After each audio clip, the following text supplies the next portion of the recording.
नमस्कार, मैं Harikishan Meena, assistant professor physics, government girls college Kharwara, mechanics के ई लेक्चर में आपका स्वागत है। आज हम लोग पढ़ेंगे केपलर के नियम, केपलर के तीनों नियम पढ़ेंगे और उनकी उत्पत्ति पढ़ेंगे। ठीक है,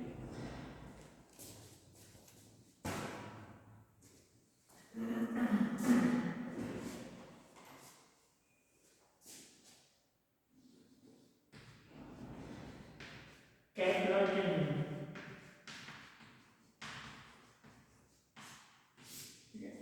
तो ग्रहों की गति से संबंधित ये नियम है। केपलर ने कुल 3 नियम दिए थे।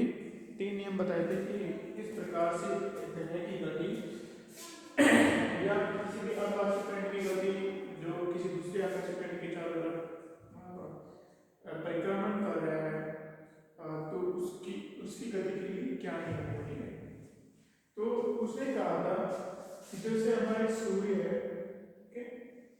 ये हमारा सन है और इस सन के चारों ओर कोई ग्रह चक्र लग रहा है।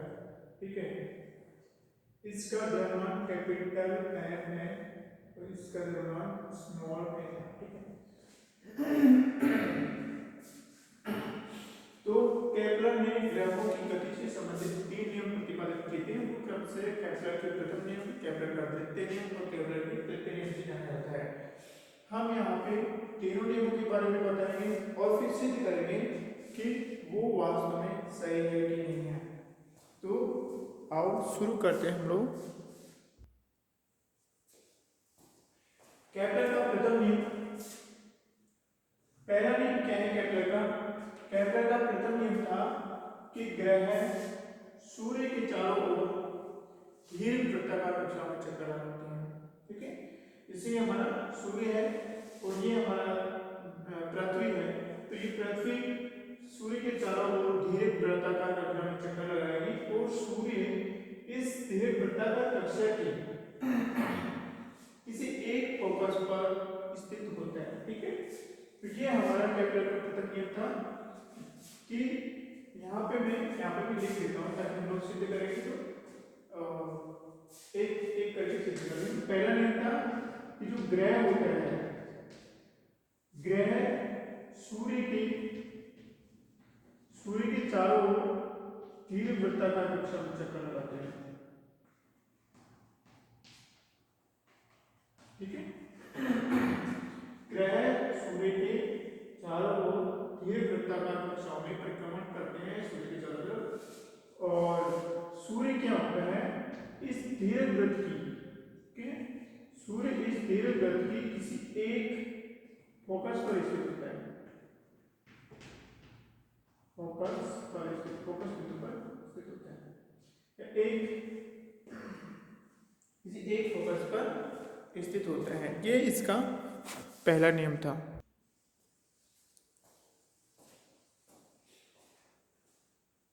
ओके, फिर उसके बाद हमारा दूसरा नियम क्या कहता था? केपलर का पहला नियम है कि ग्रह सूर्य के चारों ओर धीरे वृत्ताकार कक्षाओं में परिक्रमण करते हैं और सूर्य इस धीरे वृत्ताकार कक्षा की जो 2 फोकस होते हैं धीरे वृत्त में, उसमें से किसी एक फोकस पर स्थित होता है। ठीक है, और दूसरा केपलर का द्वितीय नियम क्या था? द्वितीय नियम था कि ग्रह को सूर्य से मिलाने वाली रेखा, ठीक है, किसी ग्रह को सूर्य से मिलाने वाली रेखा समान समयांतरालों में समान क्षेत्रफल तय करती है।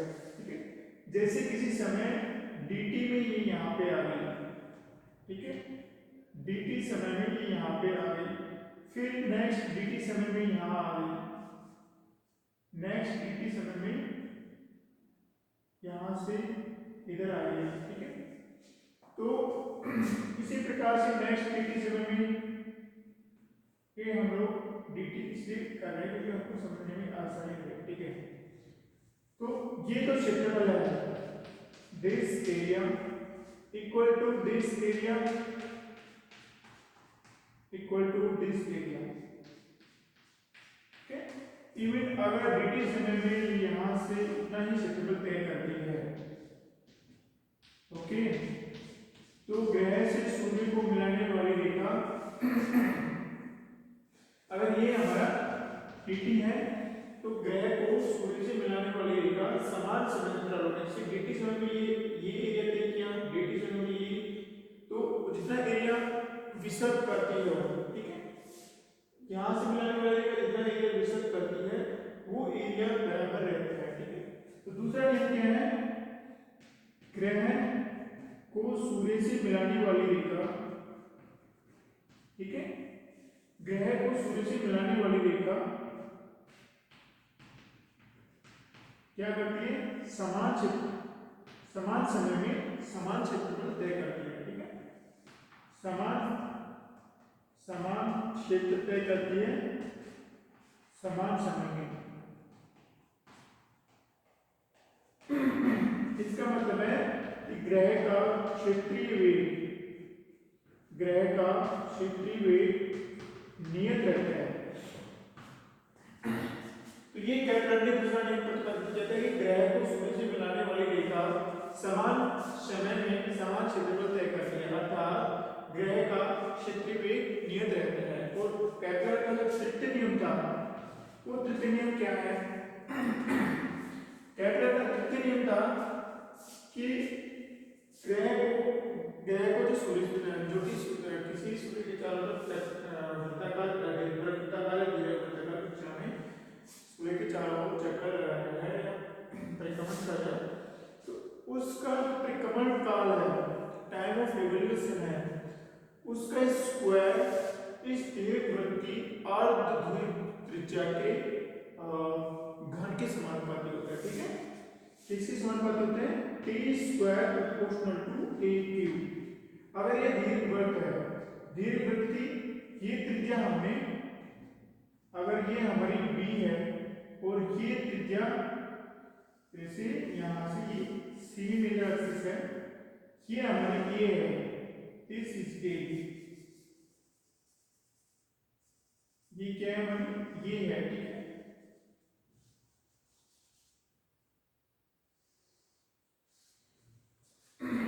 यहाँ से यहाँ तक ये अर्धदीर्घ त्रिज्या है, ये अर्धदीर्घ लघु त्रिज्या है, semi minor, this is semi major axis radius,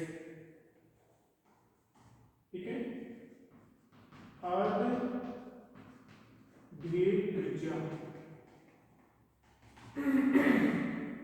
ये अर्धदीर्घ त्रिज्या है, ये अर्ध लघु त्रिज्या है। तो जो परिक्रमण काल होता है या सूर्य के चारों ओर ग्रह को एक चक्कर लगाने में जितना समय लगता है, उस समय का वर्ग उस दीर्घवृत्त की जो सेमी मेजर एक्सिस है, अर्धदीर्घ त्रिज्या है, उसके घन के समानुपाती होती है। तो ये हमारे केपलर ने तीन नियम दिए थे। अब हम लोग सिद्ध करेंगे कि जो केपलर ने 400 साल पहले या 500 साल पहले जो भी नियम, आज से 400-500 साल पहले जो भी नियम दिए थे प्रक्षेपण के आधार पे, वो सैद्धांतिक रूप से सही है या नहीं, ठीक है। तो हम लोग सिद्ध करते हैं, पहला ही नियम सिद्ध करते हैं हम लोग, पहला कि ग्रह सूर्य के चारों ओर धीरे वृत्ताकार कक्षा में चक्कर लगाते हैं। तो पहला नियम हम सिद्ध करना है, ग्रह सूर्य के चारों ओर धीरे वृत्ताकार कक्षा में, ठीक है। तो उनकी कक्षा कैसी होगी, ग्रह की कक्षा ये वृत्ताकार, ठीक है। इससे पहले ऐसे सोचते थे कि वो वृत्ताकार कक्षा में चक्कर लगाता, कैप्टन ने बताया कि वृत्ताकार के साथ साथ वृत्ताकार भी हो सकती है। तो देखो हम लोग इसको सिद्ध करने के लिए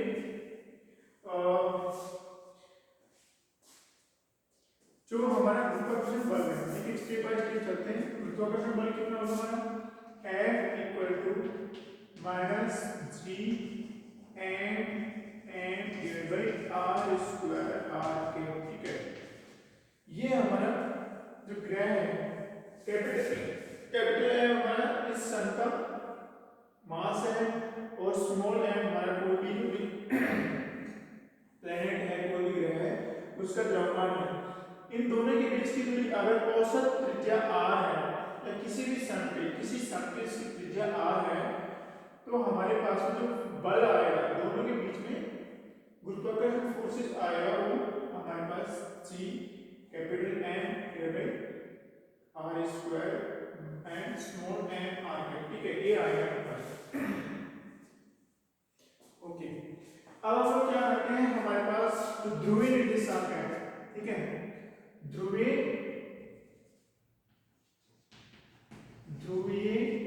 निर्देशांक,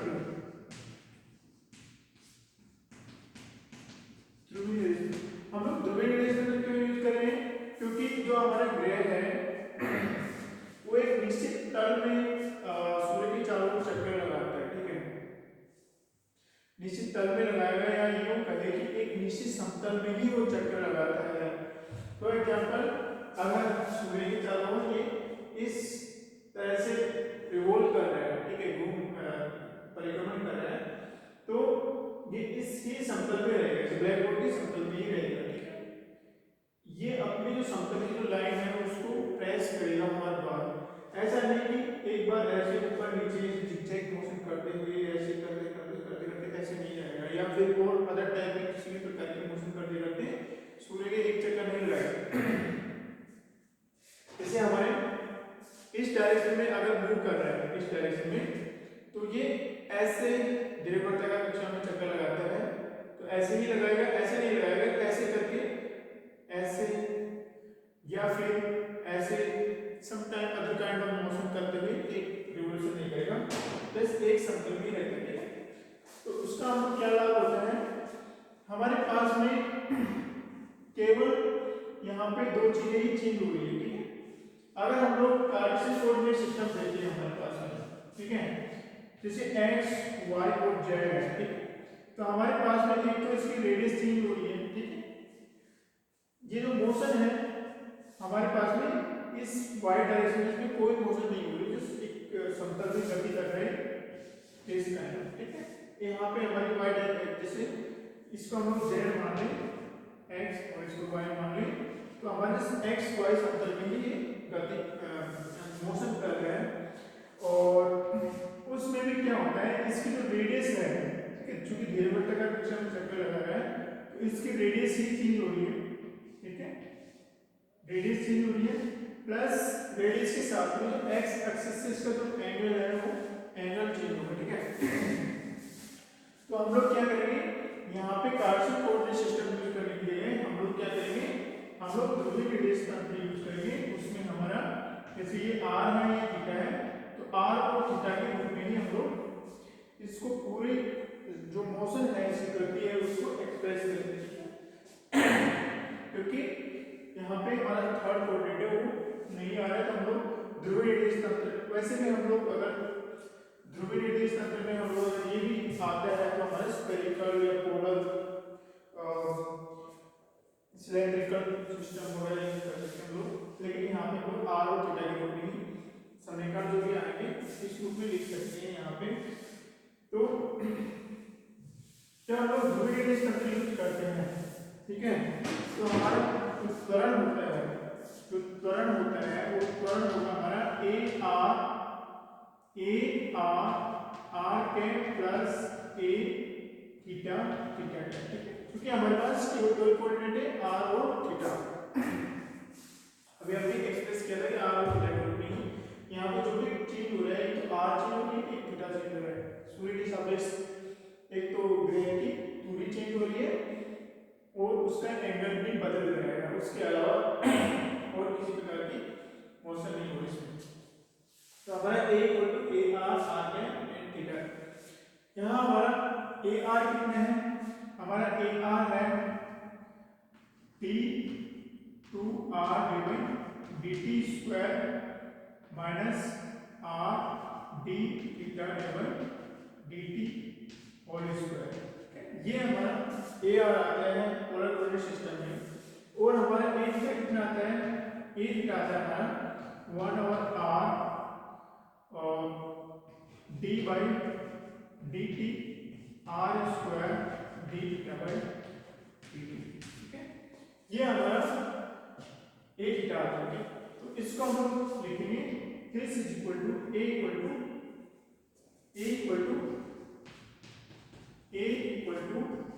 d2r divide dt square minus r d theta divide dt whole square, this in the direction of market plus 1 over r d by dt r square d theta by dt, this is in the direction of theta है, ठीक है। तो ये तो radial त्वरण हो गया और ये कोणीय त्वरण हो गया। रेडियल त्वरण को हम लोग इस तरह से लिखते हैं, कोणीय त्वरण को हम लोग इस तरह से लिखते हैं, ठीक है।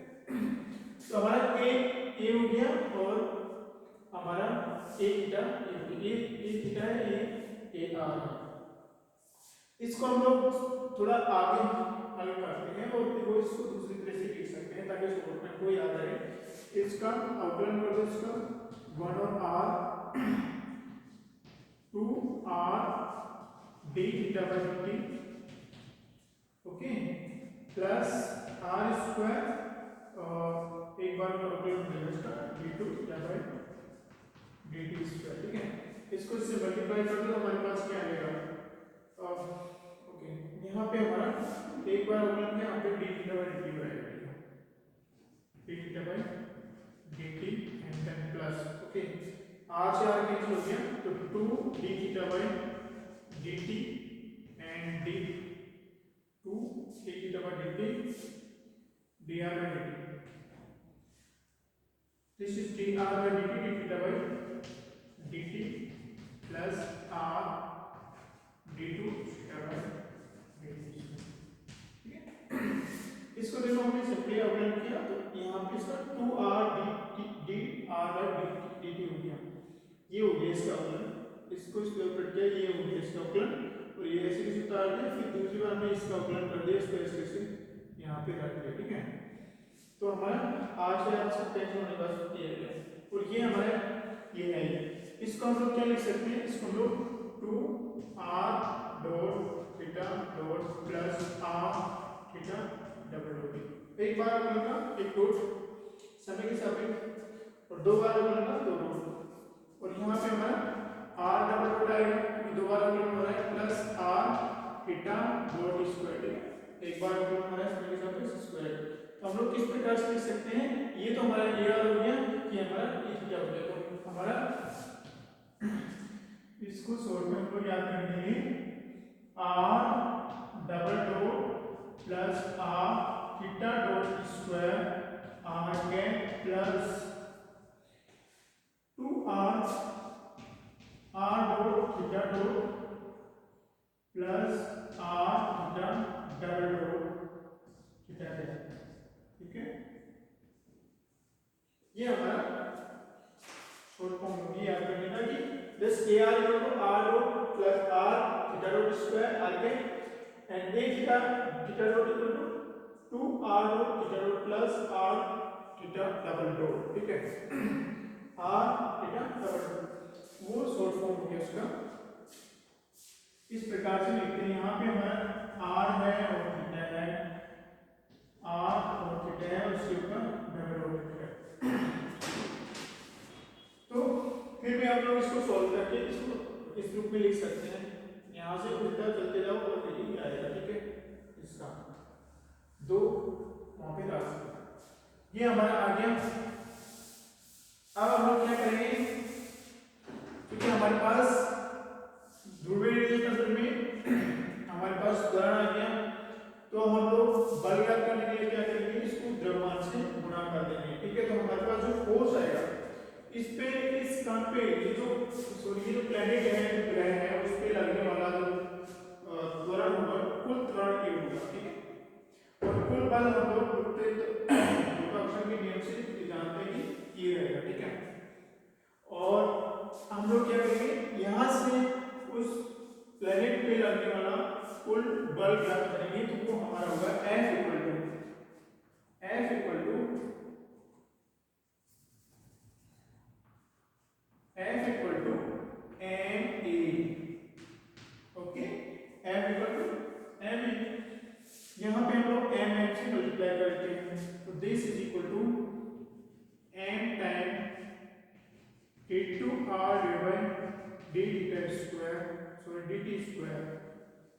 dt square minus r d theta by dt whole square r cap plus n 1 और r d by dt r square d theta by dt।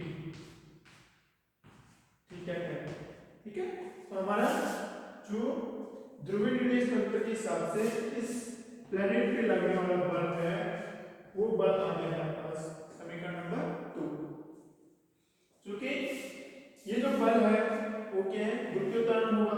ठीक है, क्योंकि जो गति हो रही है ग्रह के अंदर, ग्रह की जो गति हो रही है सूर्य के चारों ओर, वो गुरुत्वीय त्वरण के कारण या गुरुत्वीय बल के कारण हो रही है। तो जो हमारे पास बल आएगा वो इसके बराबर होगा। तो समीकरण 1 और 2 को हम लोग इक्वल कर देते हैं क्योंकि दोनों बराबर हैं, ये बल और ये बल दोनों बराबर हैं। तो हमारा m इक्वल यहाँ से लिखते हैं माइनस जो भी है, so minus g capital M n divided by r square r cap, this is equal to n d2r divide dt square minus r d theta by dt whole square r cap plus n 1 of r square d theta by dt theta cap. तो हमने त्वरण ज्ञात किया, फिर बल को ज्ञात किया और हम डायरेक्टली जानते हैं गुरुत्वाकर्षण का नियम से ये बल इतना होना चाहिए, तो हमने दोनों को बराबर रख दिया। तो हम देखते हैं यहाँ पे जो बल है हमारा r के डायरेक्शन में ही है, थीटा के डायरेक्शन में नहीं है। ठीक है, तो गुरुत्वीय त्वरण जो गुरुत्वीय बल आ रहा है वो सिर्फ ग्रह से इसको, ठीक है, ग्रह से सूर्य को मिलाने वाली जो रेखा है जिसको हम लोग त्रिज्या या semi minor axis, semi major axis वगैरह जो भी हम लोग कहते हैं, तो उस सूर्य से और ग्रह को मिलाने वाली रेखा की दिशा में ही होता है। ठीक है, आर कैप कौन सा है हमारा, जो आर कैप है इस सूर्य से ग्रह को मिलाने वाली रेखा की दिशा में। ठीक है, तो हमारा जो बल लगेगा गुरुत्वीय बल वो सिर्फ इस रेखा के सिर में ही लगेगा, इसीलिए हम कहते हैं कि जो गति होगी वो सिर्फ एक समतल में ही होती है। ठीक है, क्योंकि जो बल लगेगा वो सिर्फ सूर्य से ग्रह को मिलाने वाली रेखा के अनुदिशीय होता है, इनवर्ड होता है। ठीक है, अंदर की ओर होता है। तो जो हमारा बल आएगा वो केवल आर कैप की डायरेक्शन में है, लेकिन यहाँ पे हमारा थीटा कैप की डायरेक्शन में बल है। इसका मतलब है कि इधर हमारा थीटा कैप नहीं है तो इस राशि को क्या हो जाना चाहिए, शून्य हो जाना चाहिए। ठीक है, और ये जो आर कैप की डायरेक्शन में जो राशि है वो इस राशि के बराबर होनी चाहिए। तो हम लोग क्या करते हैं, इसको शून्य के बराबर रख देते हैं और इसको हम लोग इसके बराबर रखेंगे। ठीक है, तो हमारे पास क्या आएगा, इसको इसके बराबर रखेंगे और ये हमारा शून्य के बराबर रहेगा। This mean n 1 r d by dt r square d theta by dt theta cap must be 0। ठीक है, ये 0 होना चाहिए। और दूसरा हमारा क्या माना है, this is equal to this होना चाहिए। तथा दूसरा हमारा क्या है, minus g n n divided r square s is equal to n d2 r divided dt square minus r d theta by dt square. Okay, तो ये हमारा इसके बराबर होना चाहिए और ये हमारा शून्य होना चाहिए। ऊपर की कैलकुलेशन में मिटा देता हूं क्योंकि हमारे पास तो भी डेल्टा है।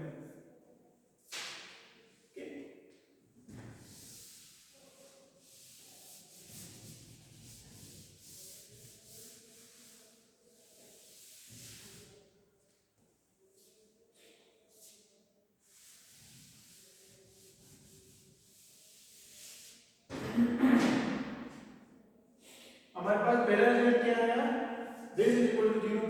ओके, इसको हल करते हैं फिर हम लोग इसको हल करेंगे क्योंकि हमको इसको हल करने में इसकी आवश्यकता पड़ेगी। इसको हल किया दिस इज इक्वल टू 0, तो थीटा का हमारा 0 नहीं है, और जो हमारा प्लेनेट जो भी मूव कर रहा है, मोशन कर रहा है, उसका द्रव्यमान भी कुछ शून्य नहीं, क्योंकि फोटोन नहीं है। ओके, तो ये हमारा एम भी 0 नहीं होगा। ओके, इसका मतलब है कि ये पूरी राशि शून्य होगी।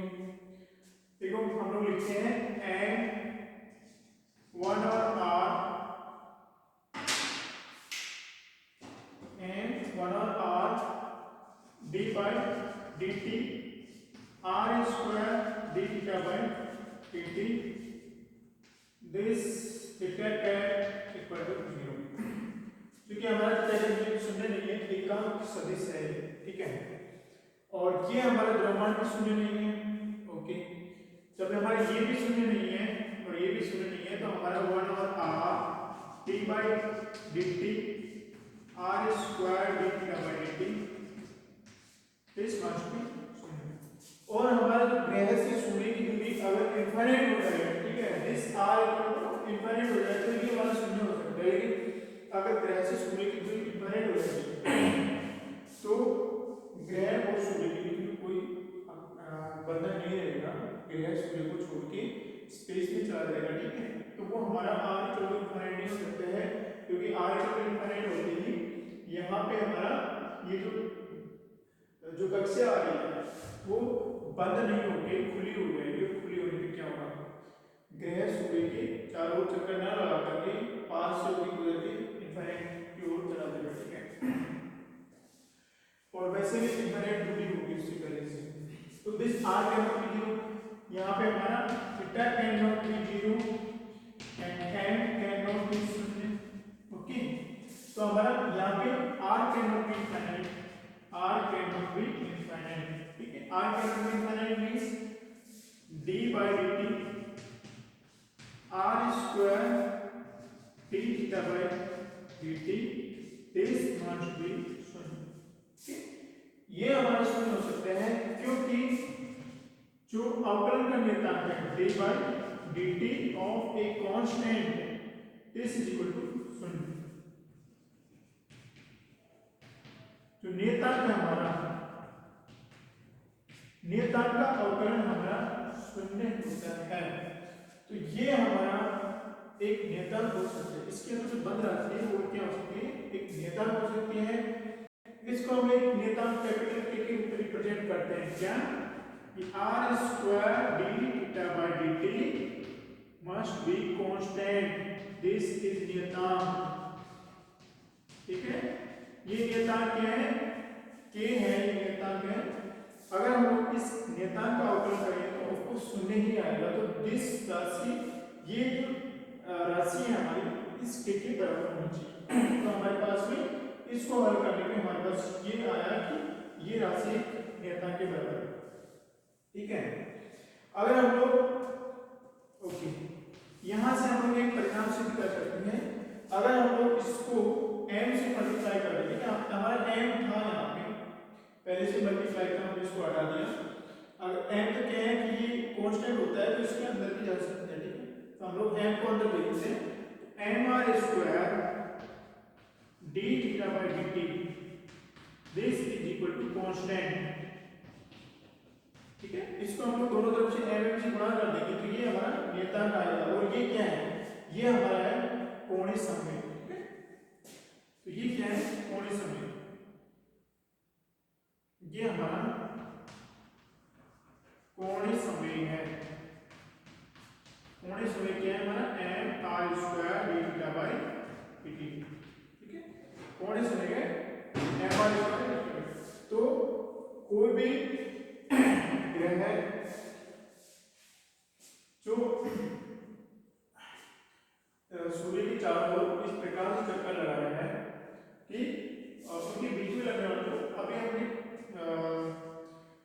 सिद्ध किया था कि जो सूर्य की चारों ओर ग्रह चक्कर लगा रहा है, उस ग्रह और सूर्य के बीच में जो भी बाउंडेशन है, या कहेंगे ग्रह पर जो लगने वाला आकर्षण बल है, वो सिर्फ हमारा रेडियल डायरेक्शन में होता है, ठीक है, दिस की रेडियल डायरेक्शन वाला आकर्षण, अर्थात हमारा जो बल है दोनों के बीच में लगने वाला उसकी प्रवृत्ति कैसी है, केंद्रीय प्रवृत्ति है। केंद्रीय प्रवृत्ति की जो कंडीशन क्या होती है कि वो सिर्फ एक सीधी रेखा में, या यूं कहें कि इसके लिए हमारा ग्रह से सूर्य को मिलाने वाली रेखा के अनुदिशी ही होता है, ठीक है।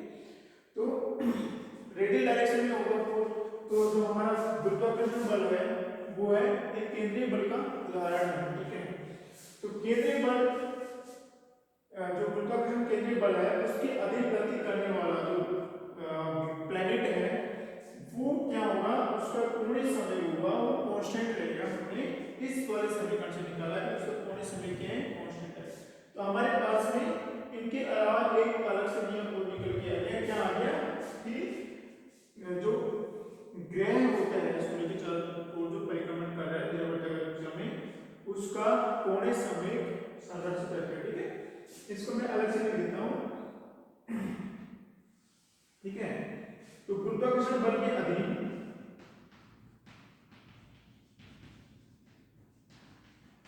गुरुत्वाकर्षण बल कैसा है, केंद्रीय बल है, ठीक है। केंद्रीय बल क्यों है, क्योंकि यहाँ पे हमारा जो त्वरण है वो रेडियल डायरेक्शन में नहीं लगता है, केवल सॉरी ये कोणीय डायरेक्शन में ना लगती है, सिर्फ रेडियल डायरेक्शन में लगता है। तो हमारा गुरुत्वाकर्षण बल केंद्रीय बल है। और दूसरा जो गुरुत्वाकर्षण बल है उसमें हमारा कोणीय समय होता है, कोणीय समय वो संरक्षित रहता है, ठीक है। जो गुरुत्वाकर्षण बल है केंद्रीय बल है और गुरुत्वाकर्षण बल पे कोणीय समय संरक्षित रहता है। दोनों केंद्रीय बलों के लिए जरूरी है कि केंद्रीय बलों में हमारा कोणीय समय सुरक्षित रहता है, ओके। तो ये हमारा इससे परिणाम आ गए, दो परिणाम आए कि गुरुत्वाकर्षण बल केंद्रीय बल है इसको सोल्व करने के बाद में, और इससे आया कि कोणीय समय संरक्षित रहता है इस प्रकार की गति में। और हमारे पास जो समीकरण आया था ये आया था, हम लोग इसको सदों के रख लेते हैं कि बाद में काम आएगी इसको सोल्व करते समय। तो देखो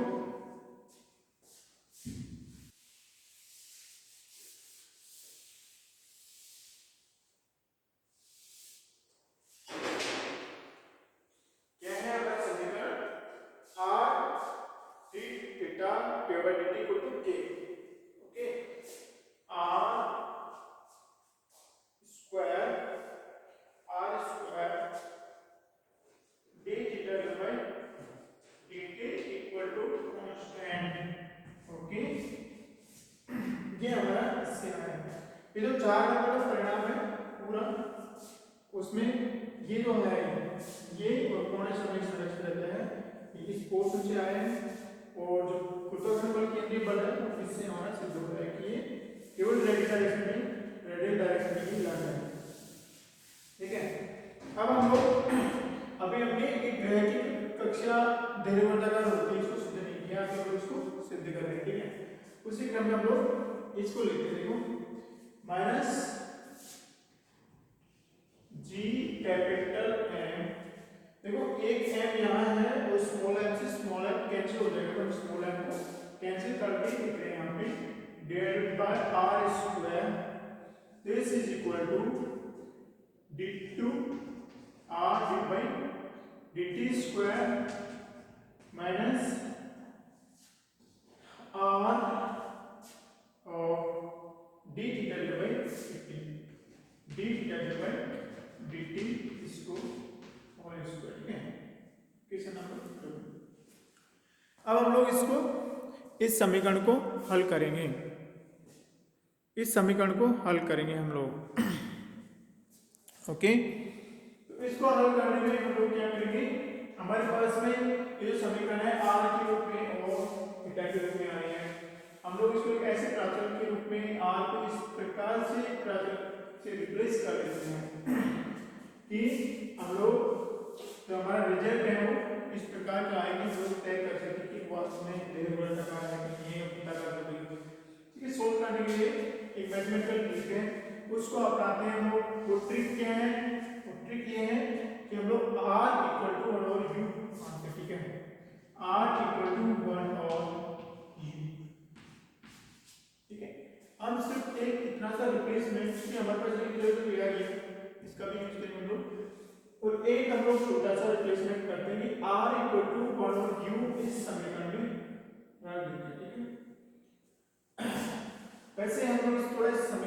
रीअरेंज कर लेते हैं। ओके, क्या कर लेते हैं इसको, रीअरेंज कर लेते हैं, ठीक है। या फिर ऐसे भी हम लोग इसको सॉल्व कर सकते हैं, हम लोग r इक्वल टू q लिखते हैं, थोड़ा इसको इस तरह से रीअरेंज करते हैं कि अच्छा लगे, ठीक है। तो देखो dt d2 r dt square minus r d theta dt whole square is equal to minus g capital M r square. इस तरह से हम लोग लिखते हैं। हमने यहाँ लिख दिया, इसको कुछ नहीं किया, इसको जस्ट इस वाले फॉर्म को इधर लिखा है, इस वाले को इधर लिखा है। यहाँ पे हम लोग r इक्वल टू 1 और q रिप्लेस करते हैं। हमको क्या चाहिए, एक हमको d2r dt स्क्वायर चाहिए, इससे हमको एक d थीटा dt चाहिए। ओके, देखो हम लोग क्या करते हैं, इसका एक बार थीटा के सापेक्ष अवकलन करते हैं हम लोग। तो देखो क्या आएगा, dr divide by d theta, dr divide d theta क्या आएगा हमारा, this is equal to d divide by d theta 1 और u, ठीक है।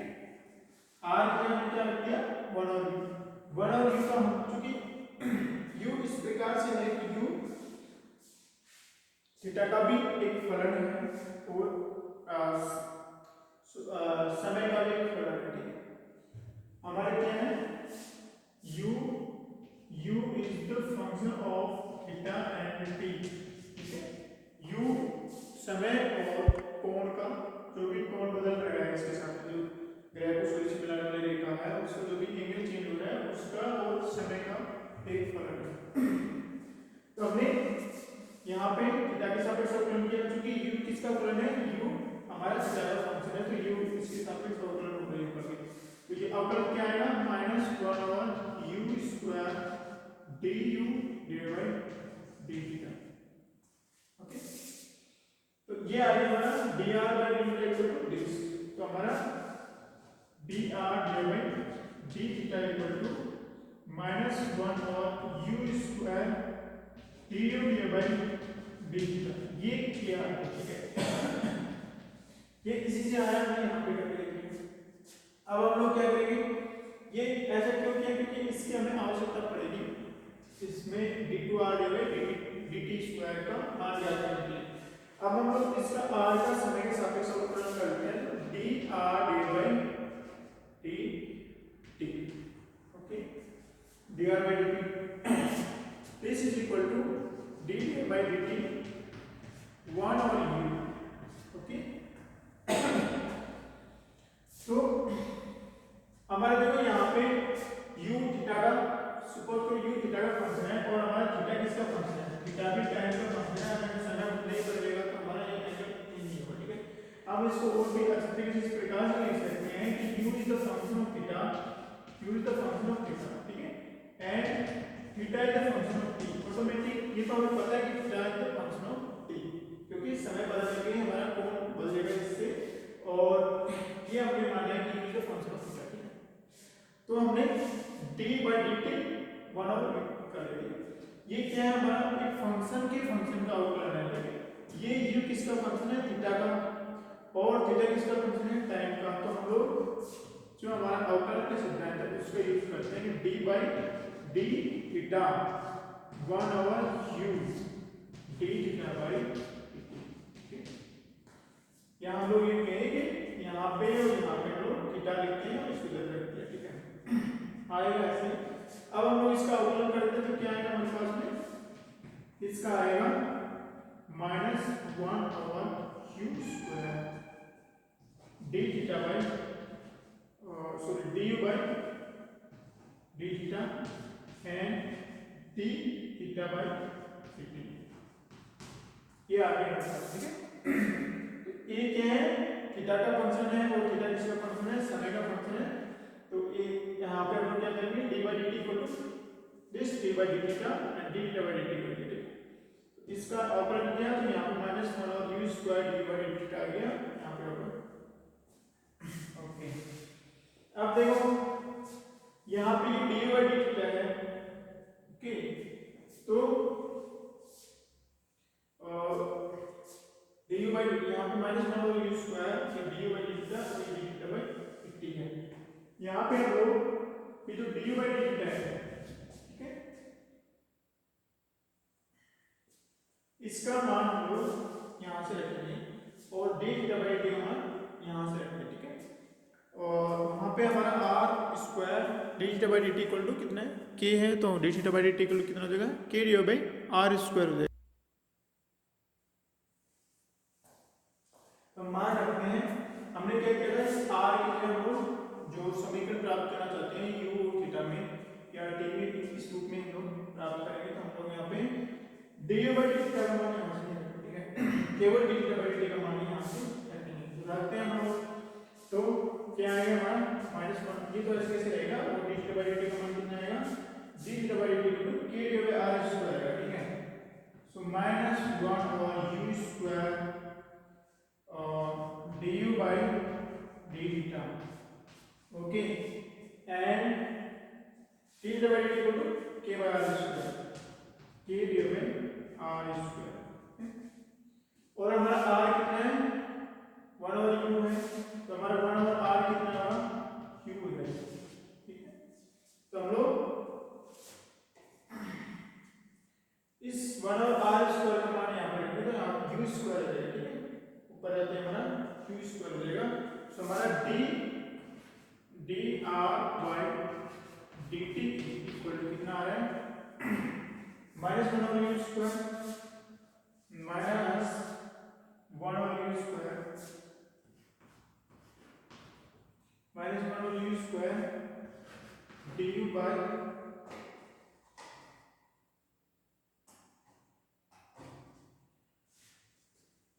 D you by D theta, इस समीकरण को हम सॉल्व करते हैं, D D are by D T minus one over square D you by D theta, ऐसे ऐसे, और ये हमारे के बाई आर स्क्वायर, ठीक है। सो के और R square, one over R square equal U square, तो यू स्क्वायर से हमारा यू स्क्वायर कैंसिल हो गया, हमारे पास माइनस जो भी क्वांटिटी है माइनस के, ये कैपिटल के है या जैसा भी आप कांस्टेंट करके लिखना चाहो, कितना आएगा, के time D U D by D theta, ठीक है। ये हमारा D R by D t का मान आ गया। तो हमारे पास में D R by D t का मान कितना आ गया, D R by D t का मान आ गया हमारे पास के D by D theta, okay. हमें तो क्या ज्ञात करना है, एक तो हमें ज्ञात करना है T theta by D T, T theta by D t का हमको यहाँ से मिल जाएगा, और हमको ज्ञात करना है d two r D by D T square. तो अभी हमने d are by D t ही ज्ञात किया, हम लोग इसका एक बार और समीकरण सापेक्ष अवकलन कर देंगे, ठीक है। तो एक बार ये हमारे क्या है, D T D are by D T equal to minus के डी बाई डी थीटा, यहाँ पे मैं इसको लिखता हूँ, this is equal to, okay, this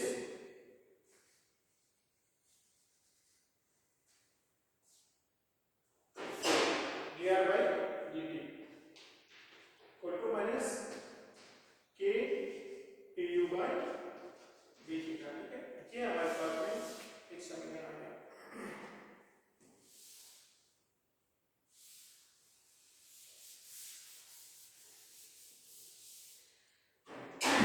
अब हम लोग को क्या चाहिए, हमको ये चाहिए D two R by D T square. तो हमको इसको एक बार और सापेक्ष अवकलन कर देते हैं, तो d two r D by D T square is equal to d by D t of t r by D T, ठीक है। तो ये d are by D t है हमारा, ये रहा d are by D t, तो this is equal to d by D T minus के d you by D T, ठीक है, d you by D theta. वापस हमारा चूंकि ये u है, किसका फंक्शन है, थीटा का फंक्शन है, थीटा किसका फंक्शन है, tan का, तो वापस क्या करेंगे, this is equal to d by t theta minus के d you by t theta and d theta by D t, okay. इस ये u हमारे किससे फंक्शन है, थीटा को थीटा के सापेक्ष से उलट करते हैं, तो थीटा का हमको हमें के सापेक्ष से उलट करना होता है। इसका हम लोग थीटा के सापेक्ष से उलट करें तो क्या आएगा हमारे पास में, this is equal to minus k d2u by d theta square, ठीक है। और ये हमारा d theta by d theta by dt, और d थीटा बाय dt क्या है हमारा, k d by r square, this is equal to minus k d2u by d theta square, okay. और this is equal to k d by r square, और k d by r square क्या है हमारा, यहाँ पे देखो हम लोग 1 और r इक्वल टू u है, तो 1 और r इक्वल टू u का हमारा u स्क्वायर हो जाएगा, तो minus k d2u by d theta square, और ये हमारा जो है ku स्क्वायर, ठीक है। तो हमारा d2r बाय dt स्क्वायर कितना आ गया, d2r by dt square is equal to minus k square u square d2u by d theta square, ठीक है। ये हमारा d2r बाय dt स्क्वायर हो गया, तो हमको क्या हो गया, d2r बाय dt स्क्वायर हो गया, और हमारा d थीटा बाय dt ये है ही, तो हमने यहाँ से d थीटा बाय dt का मान यहाँ रखेंगे, और यहाँ से हमने d2r बाय dt का इसका मान यहाँ पे रखेंगे, ठीक है। तो हमारे पास में d2r by dt square, this is equal to minus k square u square d2u by d theta square, ठीक है। ये हमारे पास में मान आ गए, यहाँ पे हमको अलग से लिखते हैं, इसकी हमको रिक्वायरमेंट नहीं है, और इसको हटा देते हैं, ठीक है।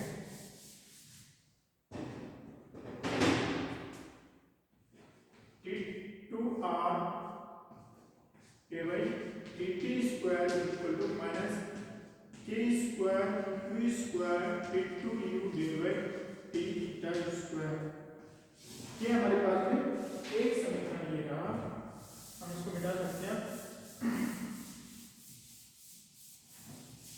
हमको इक्वेशन r के रूप में चाहिए, हमको इक्वेशन u के रूप में चाहिए, ठीक है। तो यहाँ पे हम लोग इसको भी u के रूप में बदल लेते हैं, क्या आएगा,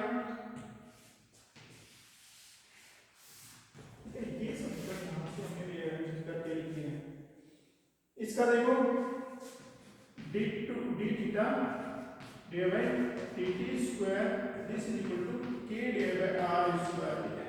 ये मैक्सिमम हमने ये यूज किया है, और 1 और r क्या था हमारा, 1 और r equal to u, so this is equal to ku square, ठीक है। तो हमारा d theta by dt equal to ku square, ये हमारा ku स्क्वायर होगा। हम लोग इसको इस तरह से लिख सकते हैं, d theta by dt equal to ku square, ठीक है। तो हमारा t theta by dt equal to ku square हमारे पास में समीकरण आता है, ठीक है।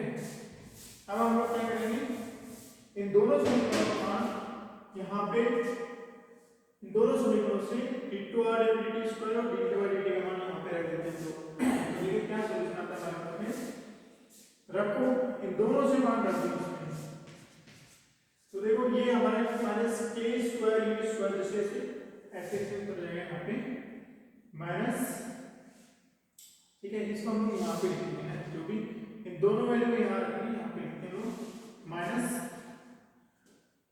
ये नेगेटिव साइन है, k square u square d2u by d theta square, ठीक है। d2u by d theta square, and negative में r, ओके, r को मैं क्या लिख सकता हूँ, r को मैं लिख सकता हूँ, ठीक, 1 और ये ओके। और d थीटा बाय dt क्या है हमारा, d थीटा बाय dt है, और इसका जो होल स्क्वायर वहां पे, तो हमारा k u स्क्वायर का स्क्वायर, ओके। और this is equal to gn minus cn divide r square, तो मैंने क्या किया, ये जो वैल्यू है यहाँ पे रख दी, minus k u square d2u by dt capital square यहाँ आ जाएगा, क्योंकि मैंने ये जो वैल्यू रखी यहाँ पे रख दी है, पहले की वैल्यू ये रही, फिर इसकी वैल्यू आर की वैल्यू यू आएगी इससे, ठीक है, ये यहाँ जाएगा ये इधर आ जाएगा, और फिर इसकी वैल्यू है इसके स्क्वायर की यहाँ रख दीजिए और ये ऐसे ऐसे आ जाएगा। ओके ओके, मैं इसको मिटा देता हूँ ऊपर वाले को। अब देखो क्या आएगा, देखो इसका स्क्वायर किया तो क्या आएगा ना, यहाँ पे देखो ये भी नेगेटिव है, ये भी नेगेटिव है, ये भी नेगेटिव है, नेगेटिव साइन चला जाएगा, ठीक है। देखो यहाँ पे K square U square D two U divide by D theta square plus ये के का स्क्वायर होता है हमारा के स्क्वायर, इस u का स्क्वायर हो तो u की घात 4 आएगी, ठीक है, कितनी आएगी 2 और 2 4, लेकिन यहाँ पे एक u और u से u कैंसिल होगी, u क्यू आ जाएगा, ठीक है। This is equal to g capital M divided r, इस r को भी हम लोग यहाँ पे रिप्लेस कर सकते हैं और ओके r स्क्वायर ने क्या लिख दिया q स्क्वायर, ठीक है, कैपिटल जी एम, देखो यहाँ u स्क्वायर से ये मल्टीप्लाई है, u क्यूब से भी ये मल्टीप्लाई है, यहाँ पे इस राशि से ये u स्क्वायर मल्टीप्लाई है, यहाँ पे u स्क्वायर का अवकलन नहीं हो रहा है, तो हम लोग u स्क्वायर को यहाँ पे सारे टर्म में से हटा सकते हैं, तो हमारे पास जो आएगा वो आएगा हाँ k square D two divide by D theta square plus k square u equal to G M, ठीक है। अब हमारे यहाँ पे भी के स्क्वायर है, यहाँ पे भी के स्क्वायर है, और यहाँ लिए तो हम लोग भाग दे देते हैं, ठीक है, तो भाग देने के बाद क्या आएगा D two U divide by D theta square plus U equal to G M divided by K square, क्या आएगा G M divided by K square. तो हमारे जो इक्वेशन आई थी रेडियल डायरेक्शन में फोर्स वाली, उसको हमने यहाँ पे रीअरेंज किया और उसको हमने u r इक्वल टू मान लो u इस तरह से लिखा कि u का फंक्शन ऑफ थीटा है, theta is the function of t, और फिर इसको हल किया तो हल करने के पश्चात हमारे पास t इक्वेशन आ गई, ठीक है, हमने इस इक्वेशन को सोल्व किया था। अब हम लोग इसको भी देखिए हमारे पास डिफरेंशियल इक्वेशन है, इसको हम लोग सोल्व करेंगे और सोल्व करने के पश्चात क्या आता है देखते हैं। देखो इसका जो सॉल्यूशन होगा हम लोग इस प्रकार से लिख सकते हैं कि u इक्वल टू क्या लिखेंगे, this u equal to c cos theta plus g capital M divide by K square, ठीक है, इसका एक हल है, ठीक है, माना दिस इसका this is the solution of this equation, और ये c क्या है, c एक नियतांक है, कि this is a constant, c is the constant, ठीक है। अब हम लोग देखते हैं कि वास्तव में इसका हल है कि नहीं है, हम लोग इसका अवकलन करके देखते हैं, एक बार अवकलन किया इसका, तो देखो और dy by theta this is equal to क्या आएगा हमारा, ये तो हमारा क्योंकि ये कांस्टेंट है, ये भी कांस्टेंट है, कांस्टेंट, तो थीटा के सापेक्ष इसका अवकलन 0 होगा, और ये थीटा के सापेक्ष इसका अवकलन होगा minus c sin theta, okay.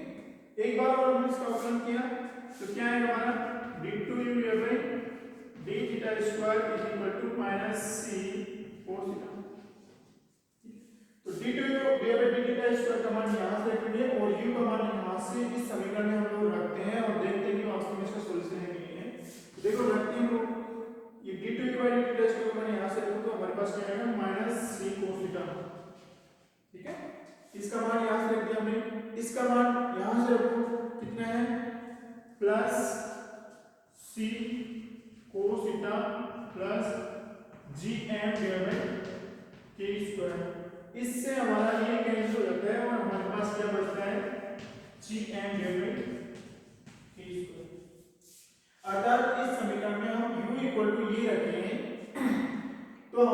पास में ये समीकरण को सेटिस्फाई करता है कि u equal to this du by dt ये आ गया और d2u du बाय dt इसको ये आ गया। तो हमारा ये u इक्वल टू ये इसमें रख लेके हमारा इस समीकरण को सेटिस्फाई करता है। देखो हमने रख दिया q इक्वल टू दिस यहाँ पे रख दिया k और k जो है इसका मान यहाँ पे रख दिया, इसलिए कैंसिल होने की प्रोसेस हमारा ये यहाँ राइट साइड पे हमने इसका लेफ्ट साइड लिया और लेफ्ट साइड में u का और इसका मान यहाँ से रख दिया। तो हम देखते हैं कि हमारे पास में इसकी राइट साइड आ जाती है। इसका मतलब है कि ये जो है हमारा इस समीकरण का एक हल है। ठीक है, तो हमारे पास में सॉल्यूशन आ गया कि u equal two plus gm/k²। तो हमने जो गुरुत्वाकर्षण बल था रेडियल डायरेक्शन में उसके लिए हमने सॉल्यूशन किया और सॉल्यूशन हमारे पास u इक्वल टू a आ गया। तो u क्या है हमारा, u इक्वल टू r है। तो देखो हम लोग इसको थोड़ा रीअरेंज कर देते हैं, कुछ नहीं करते हैं और देखते हैं कि वास्तव में ये जो हल आ रहा है वो एक दीर्घवृत्त का समीकरण है। So u equal to r है हमारे, ऐसे कैसे रख दिया r equal to c cos theta plus gm/k²। Okay, हमने क्या किया, इस समीकरण के दोनों ओर gm/k² का भाग दे दिया। तो देखो gm/k² या योग है कि इसको हम लोग दोनों तरफ इस साइड और इस साइड k² gm से मल्टीप्लाई कर दिया। ठीक है, तो हमने इसको k² डिवाइडेड बाय gm से मल्टीप्लाई कर दिया। ठीक है, plus is equal to k² c by gm, k² c divided by gm cos theta plus k। हमने इसका दोनों तरफ भाग दे दिया, या यूं कहेंगे k² डिवाइडेड gm से मल्टीप्लाई कर दिया। तो k² डिवाइडेड gm से मल्टीप्लाई करते हैं, यहाँ पे एक का देगा, यहाँ पे k² डिवाइडेड gm आ गया, c यहाँ पे c है और यहाँ पे भी k² डिवाइडेड gm आ गया। ठीक है, अब हम लोग k² gm को एक राशि l से लिखते हैं। ठीक है, l equal to k² divided gm ये रखते हैं। ठीक है, तो हमारे पास क्या आ जाएगा, l के बराबर हमारे पास क्या आएगा, l divided r is equal to l cos theta, sorry ये l से है। ठीक है, l c cos theta plus 1। ठीक है, आगे हमारे ये हमने l के बराबर माना, ये l k² डिवाइडेड gm ये l के बराबर है, ये c है हमारा।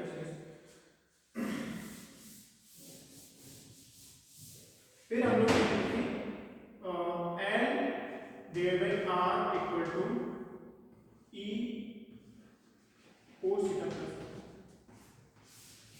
और e कितना है हमारा, e equal to k² c divided by gm equal to l c। ये हमारा e है। तो हमारे पास में जो अंतिम समीकरण आया है वो क्या है, l divided r equal to e cos theta plus 1। यहाँ पे हमारा l क्या है, ये देखो ये हमारा जो समीकरण है एक ऐसा समीकरण है जो किस किस को रिप्रेजेंट कर सकते हैं, ये दीर्घवृत्त, अतिप्रवलय, परवलय या वृत्त आदि का समीकरण है। ठीक है, सबको रिप्रेजेंट करते हैं, सांकों का समीकरण। ठीक है, ये किसका है, सांकों का समीकरण, सांकों परिचित का समीकरण। ये समीकरण किसका, सांकों समीकरण है। और इस समीकरण के अंदर e क्या है, इस जो भी सांकों आएगा उसकी उत्केंद्रता आएगी, उत्केंद्रता e क्या है, उसकी उत्केंद्रता है। और ये क्या है, हमारे अर्धनाभिनम है, अर्धनाभिलंब। ठीक है, तो हमारे पास जो समीकरण आया, तो हमारे पास जो सॉल्यूशन आया था उसका समीकरण हल क्या आ रहा है, उसका जो समीकरण था हमारा ये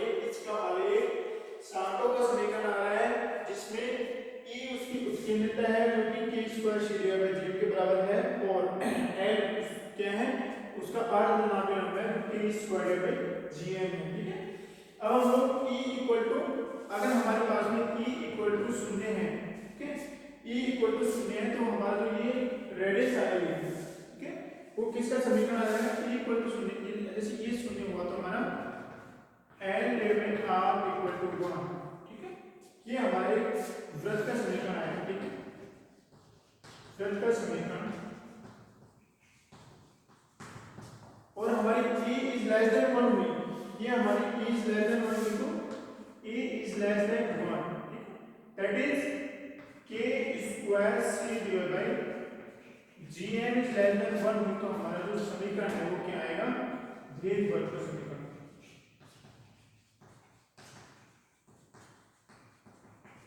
ठीक है। हमारे पास दो ही मान क्यों आते हैं, क्योंकि ये जो सांकव है इसके अंदर, सांकव है इसके अंदर मैं यहाँ पे इन सबको मिटा सकता हूँ, हमने सॉल्यूशन कर लिया, हमारे पास हल आ गया, ठीक है।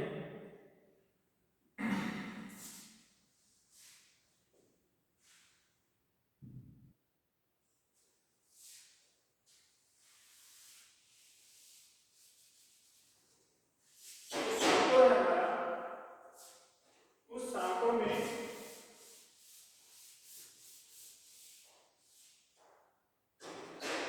सांकव में हमारे क्या क्या है, सांकव इस ये वृत्त, दीर्घवृत्त, ठीक है, परवलय, अतिपरवलय आदि का समीकरण हो सकता है। अब देखो हम लोग जानते हैं कि जो परवलय होते हैं, अतिपरवलय होते हैं, वो क्या होती है, वो इससे हमारे परवलय का समीकरण है फॉर एग्जांपल अगर दिस काइंड ऑफ, या फिर जैसे x y है, y x है, या फिर और भी खुला होगा, लेकिन ये बंद पद नहीं होता है। परवलय और अतिपरवलय के जो समीकरण से हम लोग अगर ग्राफ खींचे तो हमारे परवलय और अतिपरवलय का जो अगर इस जो ग्रह है उसका जो इसकी जो कक्षा है अगर परवलयाकार हो या अतिपरवलयाकार हो तो वो बंद नहीं होगी, अर्थात जैसे ही इसके यहाँ से मूव करेगा उसके बाद वापस इस पद पे नहीं आएगा और इससे दूर चला जाएगा, ठीक है। तो जो पद तो परवलय नहीं हो सकता है, अतिपरवलय भी नहीं हो सकता, तो ये भी संभव नहीं है, ये भी संभव नहीं है।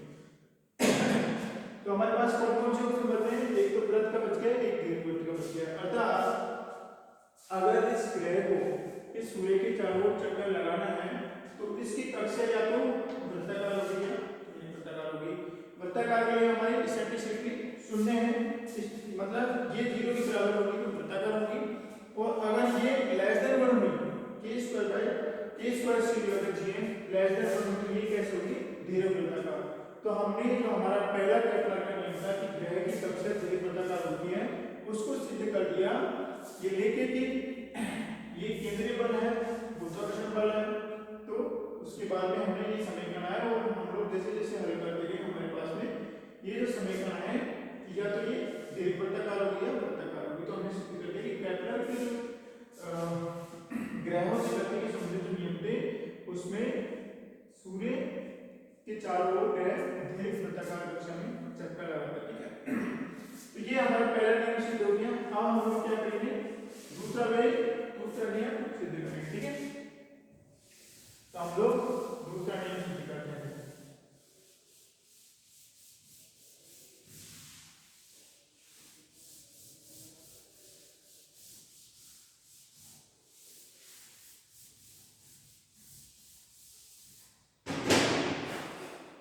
दूसरा नियम क्या था कि ग्रह और सूर्य को मिलाने वाली रेखा समान समय में समान क्षेत्रफल तय करती है, ठीक है।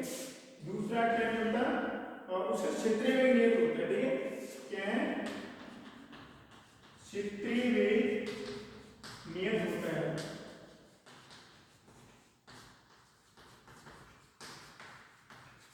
क्षेत्रीय वेग नियत होता है, क्षेत्रीय वेग नियत होता है, इसको हम लोग सिद्ध करते हैं। हमारा जो दीर्घवृत्ताकार जो कक्षा है उसका पूरा क्षेत्र कितना आएगा, पाई भी आएगा। क्षेत्रीय वेग कितना आता है, देखो क्षेत्रीय वेग इक्वल टू घेरे वृत्त का क्षेत्रफल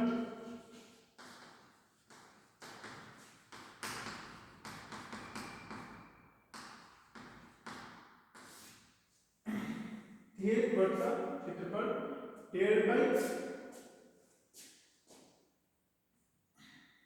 डिवाइडेड बाय उसका बेस, क्षेत्रफल डिवाइडेड बाय एकांश समय में तय क्षेत्रफल का।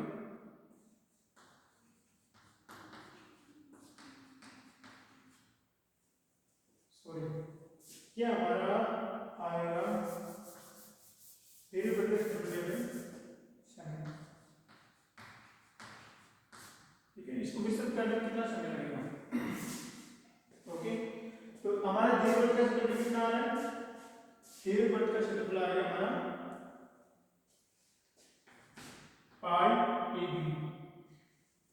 यहाँ पे क्षेत्रीय वेग होगा हमारा उसे पाई ए बी, ठीक है, डिवाइड बाय इसका जो भी समय, ठीक है।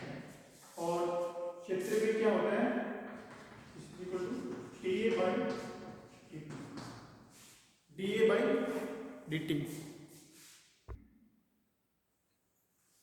ओके। तो क्षेत्रीय वेग क्या होगा हमारा, क्षेत्रीय वेग होगा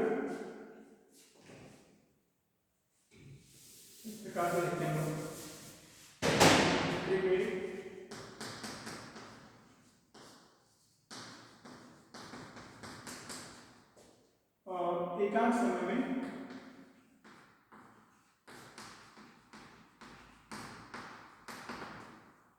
एकांश समय में कितना एरिया विस्तार करता है, एकांश समय में विस्तार, ठीक है।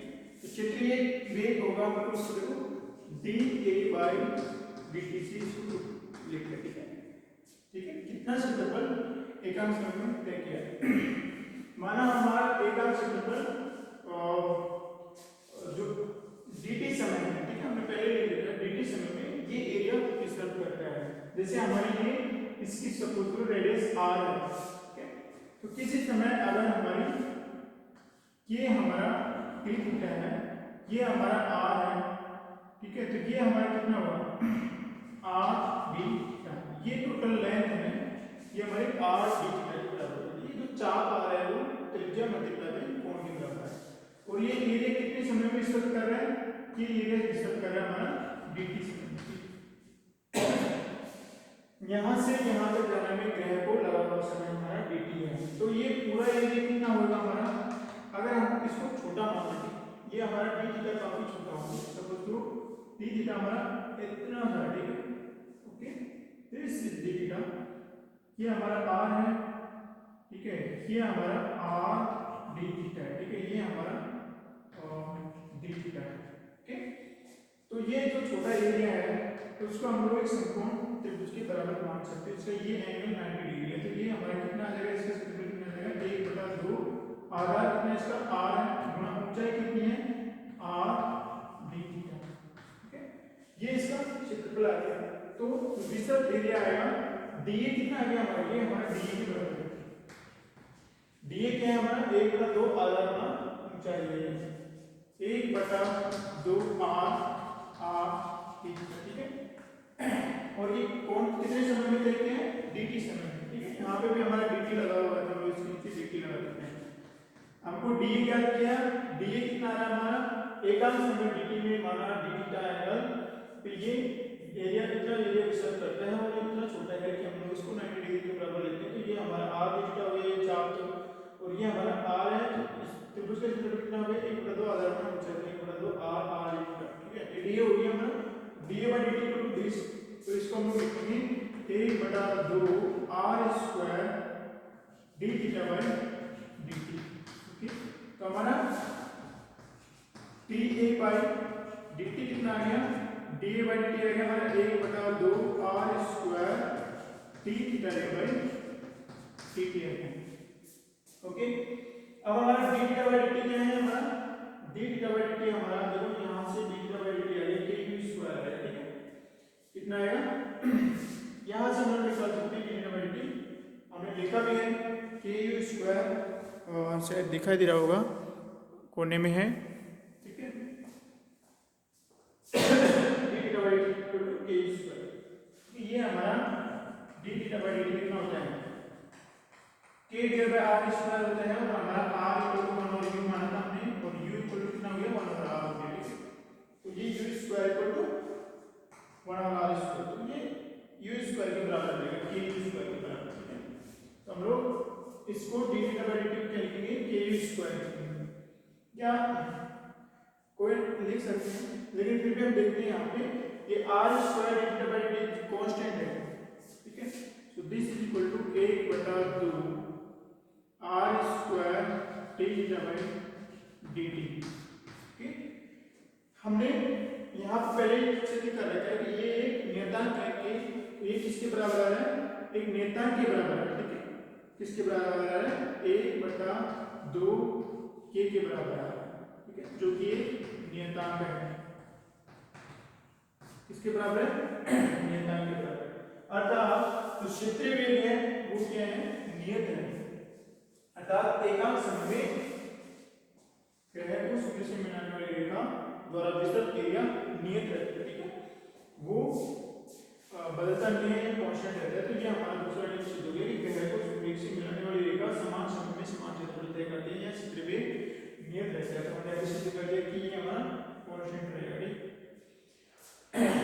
ये हमारा देखो दिस इज इक्वल टू, यहाँ से हम थोड़ा और हल कर लेते हैं कि हमारा R square D theta by D T, ये हमारा के बाई 2 है, ये हमारा के बाई 2 है, अब हमको क्या करना है, हमको थर्ड नियम सिद्ध करना है कि जो ग्रह का परिक्रमण काल होता है, उसको वह ग्रह को सूर्य से मिलाने वाला जो, या ग्रह का जो कक्षा होती है उसकी अर्ध त्रिज्या के कण के समानुपाती होती है,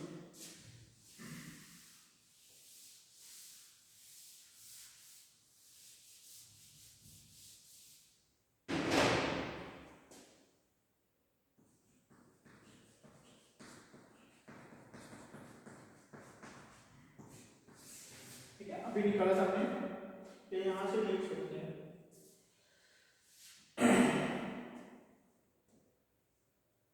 सो ये इसी बराबर है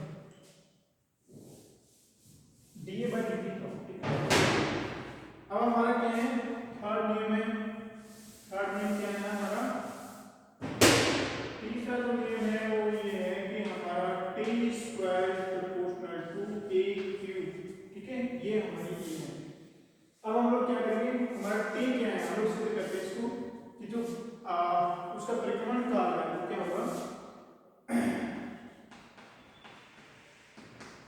परिक्रमण काल, ठीक है, एक चक्कर लगा कितने, यहाँ पे भी सूर्य के चारों ओर ग्रह एक चक्कर लगाने में कितना समय लेता है, वो होगा हमारा क्षेत्रफल, क्षेत्रफल प्रेरित बाय क्षेत्रीय वेग,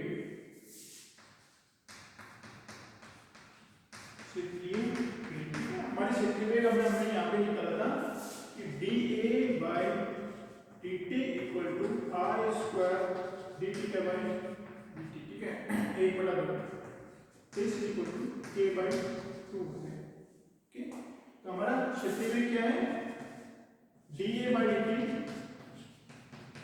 के बाई 2 है, ये हमारा क्षेत्रीय वेग है, अभी हमने मान किया था, ठीक है, तो हमारा क्षेत्रीय वेग क्या है, धीरे वर्ग का क्षेत्रफल कितना आएगा, धीरे वर्ग का क्षेत्रफल होगा हमारा पाई सी में मेजर एक्सिस, सी में minor axis divide by d A by D t,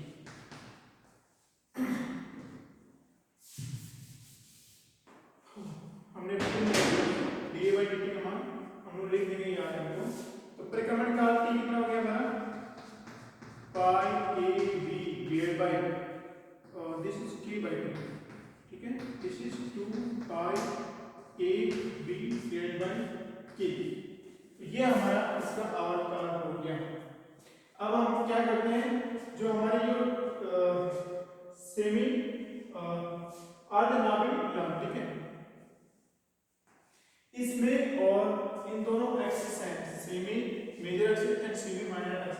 क्या समझना है, ठीक है। अर्धनाभिलंब L equal to b square divide a होता है, ठीक है। क्या होता है, अर्धनाभिलंब L equal to b square by a. तो हम लोग क्या करेंगे, L equal to b square by a है हमारा, L इक्वल टू हमने पहले से निकाला है के स्क्वायर बाई जी एम होता है, तो ये हमारा के स्क्वायर बाई जी एम होता है, ठीक है। यहाँ पे हम लोग बी स्क्वायर का मान कितना आएगा हमारे यहाँ से हमारा बी स्क्वायर इक्वल टू के स्क्वायर के डिवाइड जी है, ये हमारा बी स्क्वायर का मान आ गया, ठीक है। अब यहाँ से हम लोग बी स्क्वायर का मान यहाँ पे रखेंगे और ये हमारा टी है, टी इक्वल टू दिस, तो टी स्क्वायर कितना होगा हमारा, T square equal to 4 pi square A square B square divided by K square, ठीक है। हम लोग यहाँ पे बी स्क्वायर का मान यहाँ से रख देते हैं, तो देखो क्या है हमारा 4 pi square A square divided by K square, और बी स्क्वायर मान यहाँ से रखने पर हमारा आएगा K square A divided by G N, ठीक। तो हमारा के स्क्वायर से के स्क्वायर कैंसिल होता है, इसलिए के स्क्वायर से के स्क्वायर कैंसिल होता है, तो हमारा टी स्क्वायर इक्वल टू क्या आएगा 4 pi square A cube divided by G N. ये हमारा विद्युत वर्तक कक्षा में गति करने वाले ग्रह के लिए अवकल मान आ गया, तो हम लोग इसको ऊपर लिख देते हैं यहाँ पे, okay. T square equal to 4 pi square A cube divided by G N, ये हो गया, ठीक है। हम इसको मिटा देते हैं, हम यहाँ से देखते हैं हमारा जी सार्वत्रिक गुरुत्वाकर्षण नियतांक है, एम के हमारा सूर्य का द्रव्यमान है, ये भी नियतांक है, ये भी नियतांक है, चार भी नियतांक है, पाई भी नियतांक है, ठीक है। तो हमारा T square is directly proportional to T cube, ठीक है। अर्थात जैसे एक ये तो हमारा एक ग्रह है, दूसरा ग्रह जो यहाँ पे चक्कर लगा रहा है और इधर हम ग्रह से कभी मोशन कर रहा है, तो ये हमारे ये यहाँ पे से यहाँ तक, तो जो आवर्तकाल होगा उसका वो हमारा सेमी मेजर एक्सिस के घन के समानुपाती होता है, ये हमको सिद्ध करना था। तो इस प्रकार से हमने ये सिद्ध किया कि केपलर के जो नियम थे, पहले तो केपलर के नियम बताए 1 2 3, फिर हमने गुरुत्वाकर्षण बल और सेंट्रल फोर्सेस की सहायता से ये समझाया कि किस प्रकार से ये नियम और ये नियम सत्य है। उसके साथ में हमने ये भी निकाला कि जो गुरुत्वाकर्षण बल है उसकी प्रवृत्ति कैसी है, वो केंद्रीय प्रवृत्ति का बल है और गुरुत्वाकर्षण बल के अधिक गति करने वाला पिंड का कोणीय समय संरक्षित रहता है, ठीक है।